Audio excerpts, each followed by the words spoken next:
Bà, ok, số đây là tụi này ngày ní nhom trong bằng hai được tụi này ông pi rồi biết khoảng cá download vô rương phía thầy trên vì trong website mua dùng nôn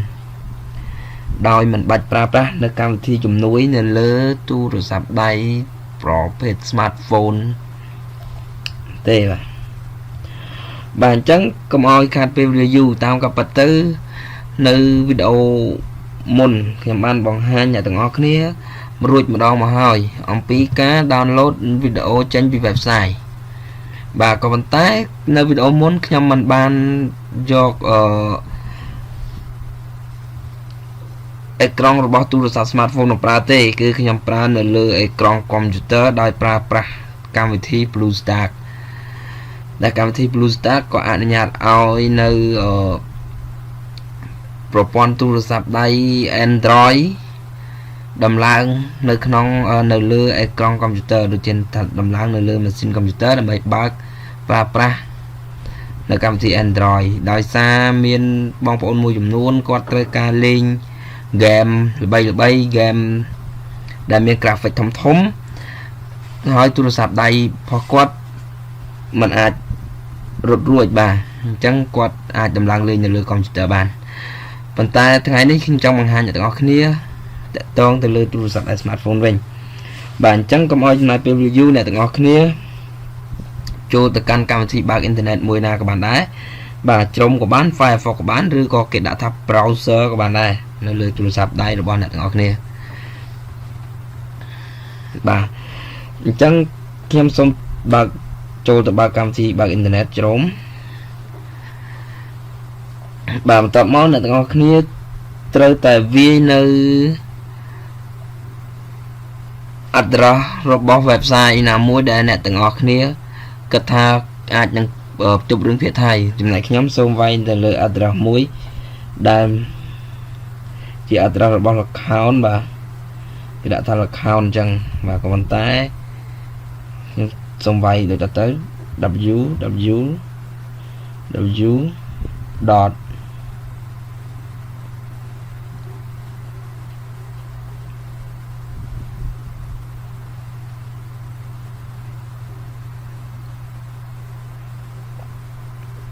Allnob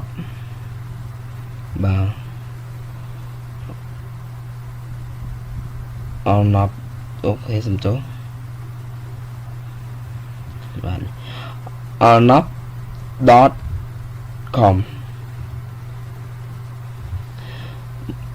បាទបន្តមកខ្ញុំចុចពាក្យថា go អូខេសំទោសដោយសារខ្ញុំសរសេរវាមិនទាន់ត្រូវល្អ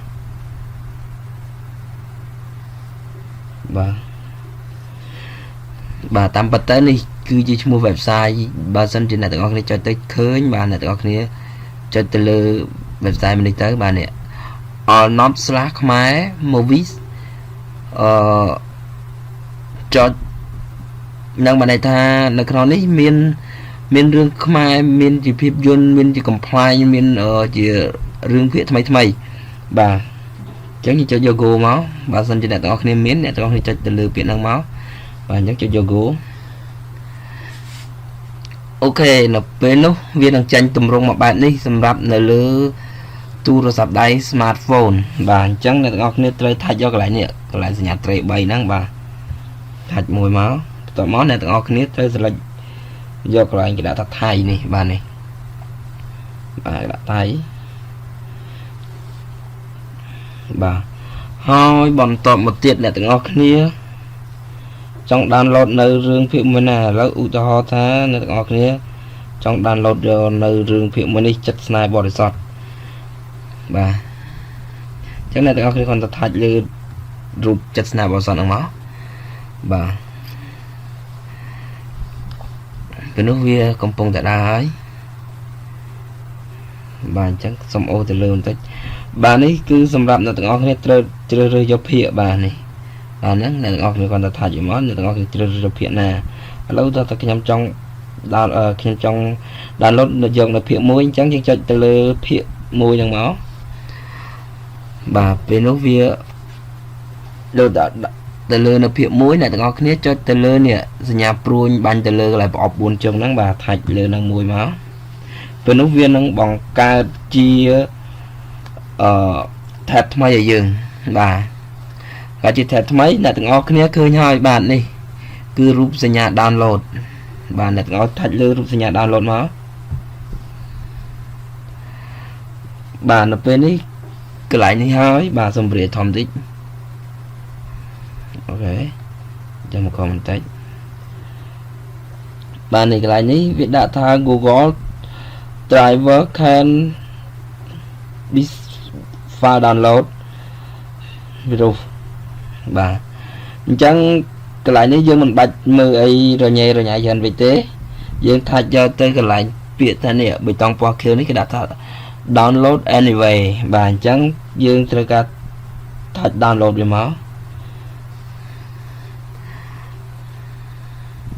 អូខេនេះគេដាក់ថា downloading បាទហើយយើងទាញនៅរបាខាងលើមកមើលមកបាទនេះគេថាវាកំពុងតែធ្វើការ download តែម្ដងបាទសូមរងចាំបន្តិចបាទការ download វាជារឿងយូរផងដែរព្រោះអីរឿងនេះវាមានទំហំធំដែរ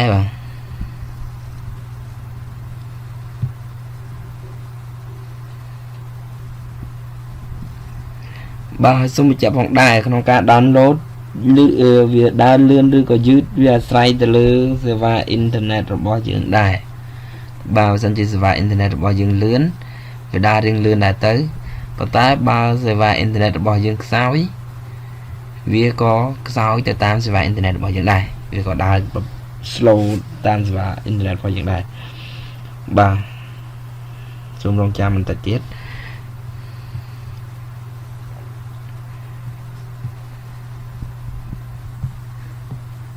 បាទអូខេនេះឥឡូវវាដាក់បាន download ពេញហើយបាទនេះគឺកន្លែងនេះវាដាក់ថា download complete បាទអញ្ចឹងមានន័យថាវា download បានពេញ 100% ហើយបាទអញ្ចឹងដើម្បីយើងដឹងថាតើវា download យកទៅដាក់នៅទីណាបាទអញ្ចឹងសូមតាមដានទស្សនាបន្តទៀតបាទសូមចុចយក home មកបាទអូខេឥឡូវនេះតើវា download យកទៅដាក់នៅទីណាបាទយើងត្រូវតែចូលរកឲ្យឃើញនៅ file manager ឬក៏ដាក់តែ file ឬក៏គេដាក់អ្វីផ្សេងដែលតាក់ទងជាមួយនឹង file បាទអញ្ចឹងយើងធ្វើការចុចបើកវាមកហើយបន្ទាប់មកយើងចុចទៅលើ SD card បាទបន្ទាប់មកយើងត្រូវតែទៅរកឲ្យឃើញនៅ folder មួយដែលគេដាក់ថា download បាទនេះបាទអញ្ចឹងយើងត្រូវតែទៅរកនៅចំណងជើងបាទអញ្ចឹងយើងត្រូវមួយចំណងជើងម្ដងទៀតបាទនេះបាទនេះចំណងជើងគេដាក់ថា 050/01A MP4 បាទអញ្ចឹងយើងទៅរកឲ្យឃើញមកនៅចំណងជើងមួយហ្នឹងនេះបាទឃើញហើយនេះ 050/01A.mp4 បាទអញ្ចឹងយើងត្រូវធ្វើការបើកមើលតើយើងអាច download បាន 100% ហើយឬនៅតើយើងអាច play វាមើលបានទេបាទបើសិនជាករណីណាដែលអ្នកទាំងអស់គ្នាឃើញបែបនេះអ្នកទាំងអស់គ្នាត្រូវ click យកតាមនៅកម្មវិធីមួយណាដែលអ្នកទាំងអស់គ្នាពេញចិត្តថាអាចនឹង play មើលបានបាទសម្រាប់ខ្ញុំយក video player នេះទៅបាទសូមចុច always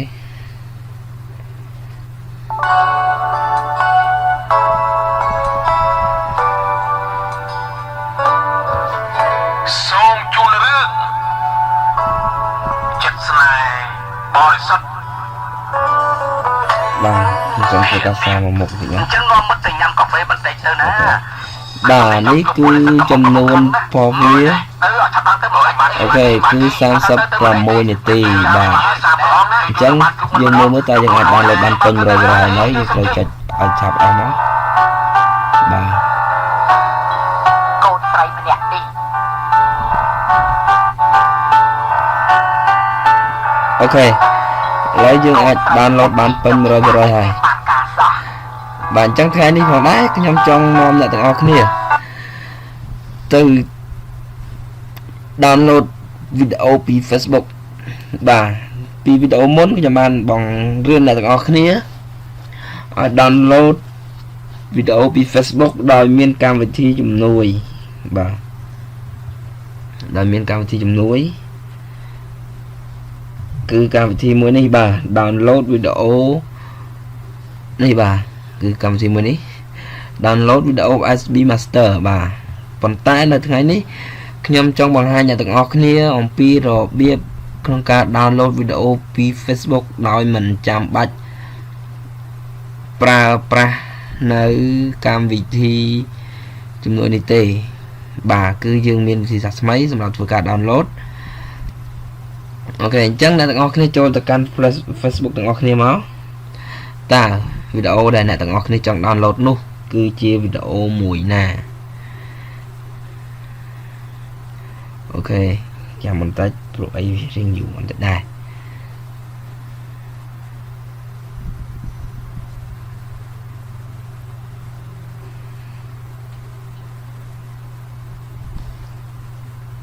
អូហេតុអ្វីបានជាយឺតខ្លាំងដែរ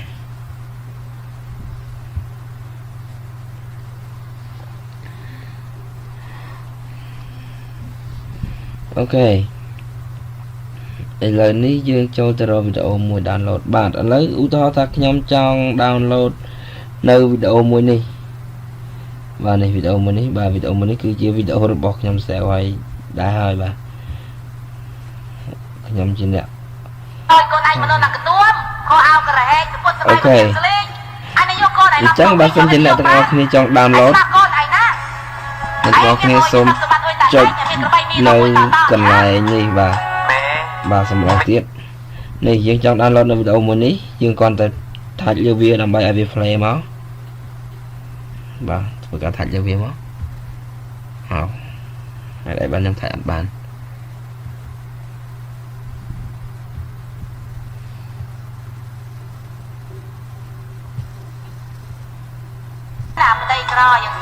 បាទនេះយើងtouch លើវាមកបាទហើយអ្នកទាំងអស់គ្នាឃើញហើយនេះចំណុច3កន្លែងហ្នឹងមកបាទអញ្ចឹងយើងtouchយកកន្លែងហ្នឹងកន្លែងចំណុចដែលមានចុច3ពីលើគ្នាហ្នឹងមកអូខេបាទបន្ទាប់មកវានឹង load ឲ្យយើង save video បាទអញ្ចឹងយើងធ្វើការ save video មកអូខេកន្លែងនេះវាឲ្យយើង view item អញ្ចឹងមានន័យថាវាចង់ឲ្យយើង view មើលអញ្ចឹងយើងមិនចាំបាច់ view ទេបាទអញ្ចឹងយើង back ថយក្រោយទៅវិញហើយខ្ញុំចង់បង្ហាញអ្នកទាំងអស់គ្នាឲ្យទៅ download នៅកម្មវិធីមួយដែលមានឈ្មោះថា Opera បាទអញ្ចឹងអ្នកទាំងអស់គ្នាបើសិនជាមានកម្មវិធី Opera ហើយគឺមិនបាច់ download ទេគឺវាកាន់តែស្រួលតែម្ដងបាទអញ្ចឹងបាទនេះគឺកម្មវិធី Opera ដើម្បីឃើញ Opera អ្នកទាំងអស់គ្នាអាចសរសេរ OPERA បាទនេះគឺ Opera បន្ទាប់មកចុច Go ទៅអូខេនេះគឺកម្មវិធីមួយនេះ Opera Browser First បាទអញ្ចឹងធ្វើការ touch លើវាមកបាទហើយអ្នកទាំងអស់គ្នាធ្វើការ download តែម្ដងទៅតែសម្រាប់ខ្ញុំបាន download ហើយអញ្ចឹងខ្ញុំសូម touch យកពាក្យ open តែម្ដងទៅអូខេបន្ទាប់មកទៀតអ្នកទាំងអស់គ្នាចុចទៅលើពាក្យ continue តាមពិតទៅការដំឡើងនៅកម្មវិធី Opera នេះនៅក្នុងកម្មវិធីនៅក្នុងវីដេអូខ្ញុំមុនខ្ញុំក៏ធ្លាប់បានបង្ហាញផងដែរអំពីរបៀបតាក់ទងក្នុងការរកលុយតាមទូរស័ព្ទបាទគឺថាយើងរកលុយពី YouTube ដោយប្រើប្រាស់នៅប្រភេទទូរស័ព្ទ smartphone ដែលដំណើរការដោយប្រព័ន្ធប្រតិបត្តិការ Android បាទអញ្ចឹងអ្នកទាំងអស់គ្នាពេលដល់កន្លែងនេះអ្នកទាំងអស់គ្នាគ្រាន់តែរំកិលវាមួយមុខមកបាទអូសវាមួយមុខទៀតមកបន្ទាប់មកយើងចុចទៅពាក្យ Go បាទពេលនេះកម្មវិធី Opera យើងបានដំឡើងរួចរាល់ទៅហើយបាទអញ្ចឹងសួរថាតើយើងធ្វើអ្វីទៀតដើម្បី download នៅវីដេអូដែលយើងបាន save មិញបាទអ្នកទាំងអស់គ្នាចូលទៅ cloud in ដាក់ search of enter address បាទអញ្ចឹងមានន័យថាអ្នកទាំងអស់គ្នាត្រូវចូលទៅកាន់ Facebook របស់អ្នកទាំងអស់គ្នាបាទ www. អូខេសំទោស www ឡើង4ហើយបាទ Facebook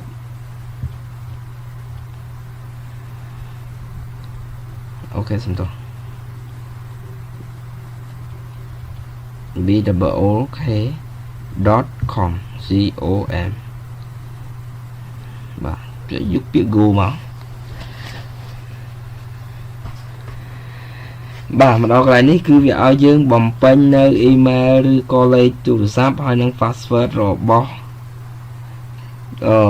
Facebook របស់យើងបាទខ្ញុំសូមបំពេញវាមក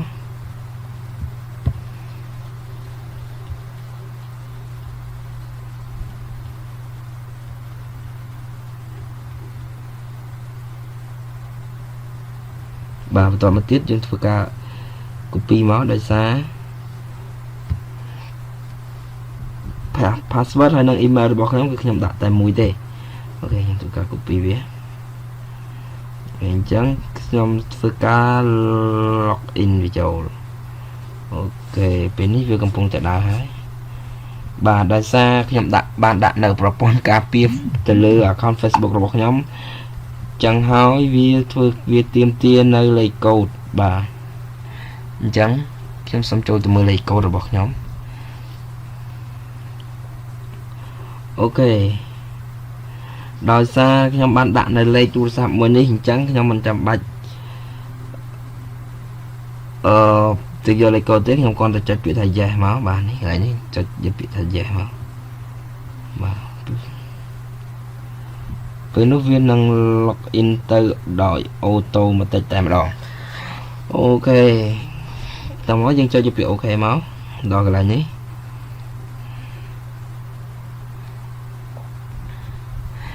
បាទឥឡូវនេះយើងបានចូលទៅក្នុង account Facebook របស់យើងហើយ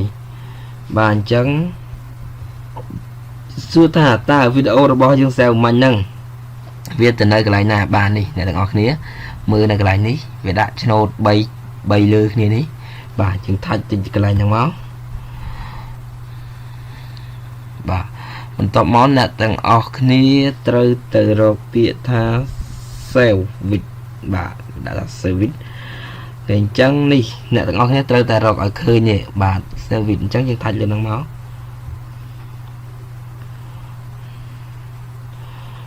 អូខេបាទនេះតើនេះឬជាវីដេអូដែលយើង save បាញ់បាទគឺវីដេអូមួយនេះហើយដែលយើងធ្វើការ save បាញ់នេះបាទនៅពេលណាដែលយើងចុច play ទៅវានឹង load មិត្តសញ្ញា download ឲ្យយើងបាទគឺវីដេអូហ្នឹងហើយអញ្ចឹងយើងធ្វើការ download បាទនេះយើងមានសញ្ញាព្រួយបាញ់ចុះក្រោមបាទនេះ download នេះបាទនេះសញ្ញាព្រួយបាញ់ចុះក្រោមហ្នឹងយើងថាច់លើវាមួយមកអូខេពេលនេះវាឲ្យយើងដាក់ឈ្មោះដើម្បីយើងងាយស្រួលក្នុងការចំណាំកន្លែងនេះបាទយើងដាក់ឈ្មោះមកបាទអ្នកទាំងអស់គ្នាចង់ដាក់ឈ្មោះថាម៉េចចូលដាក់ទៅ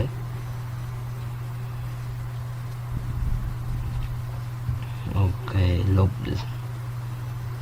បាទលុបវាចោលអស់ទៅបាទក៏ប៉ុន្តែសុំហាមមិនឲ្យលុបឲ្យចំនៅកន្លែង MP4 ហ្នឹងគឺមិនឲ្យលុបទេបើការតែលុបទៅវាបាត់នៅ file របស់វាបាទអញ្ចឹងខ្ញុំសុំដាក់ឈ្មោះតែម្ដងទៅបាទសុំដាក់ឈ្មោះថាសុធាអញ្ចឹងទៅបាទ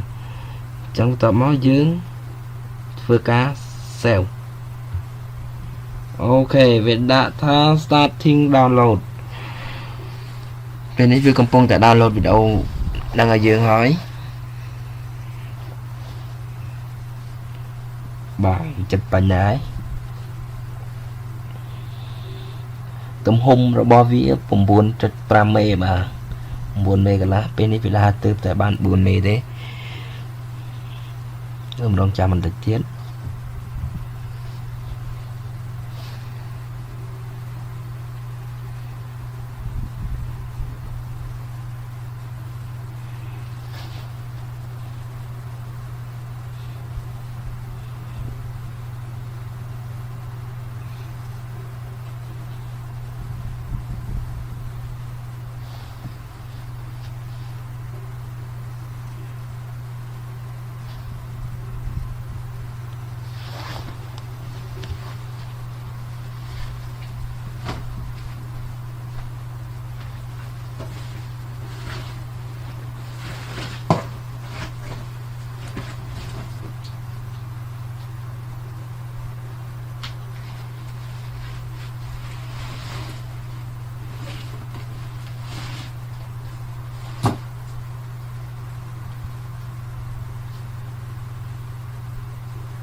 ok bên này việc bàn bầm buồn mề ấy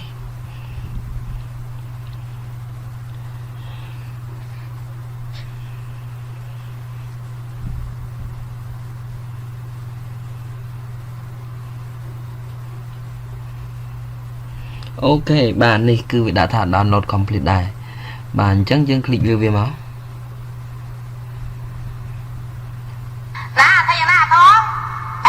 ok mình đi về bán play rồi